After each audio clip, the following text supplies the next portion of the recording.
Sinurpresa ng ilang celebrity ang 100 brides and grooms sa isang kasalang bayan na hinanda ng health app na MWell. Ang aktor na si JC De Vera dala pa ang buong pamilya. Nasa frontline ng balitang yan, si MJ Marfori.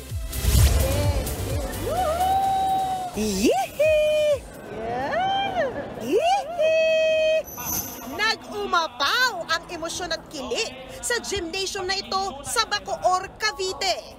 Mula sa romantic floral setup at pailaw, mga batang nakabihis postura na ready na mag-entourage at libreng pa-make-up. Handa na ngang mag-I do ang mga couple na ito. Ang karamihan sa kanila, may mga anak na at higit 10 taon na ngang nagsasama.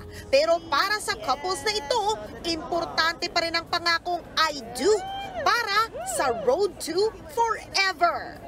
Isumpa po kasi ng 10 years, nalagpasan na po namin. Opo, kaya nagpakasal na po, nag-decide na kami. Opo.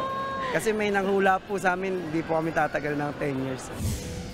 Ang aabot sa 100 bride at groom, sinurpresa ng ilang bigating pangalan sa showbiz. Kabilang na riyan ang power belter diva na si Jonah. First time ko pong gagawin ito. Never ko po pong nagawa na pumunta sa mga ganitong kasalang bayan. Tapos, syempre nakaka-overwhelm na 100 couples pala yung kakantahan natin. Syempre nakakatuwa din naman. Parang parang community service. Ang witnesses, bigatin din. Nandun sina Mamu Tintin Bersola Babaw at Papu Julius Babaw.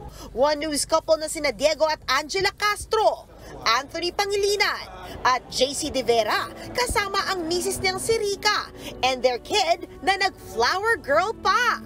Ang ganda, nakaka-in-love. First time niya din. Actually, lahat kami. Sobra silang blessed. Sobra silang, oh my gosh, may pag-asa pa pala. Tapos ang tagal nila nag-holding hands, di ba? Tapos ang tagal nila naghalikan. Spearheaded by MWell CEO and President Ms. Shay Cabal Revilla ng MVP Group.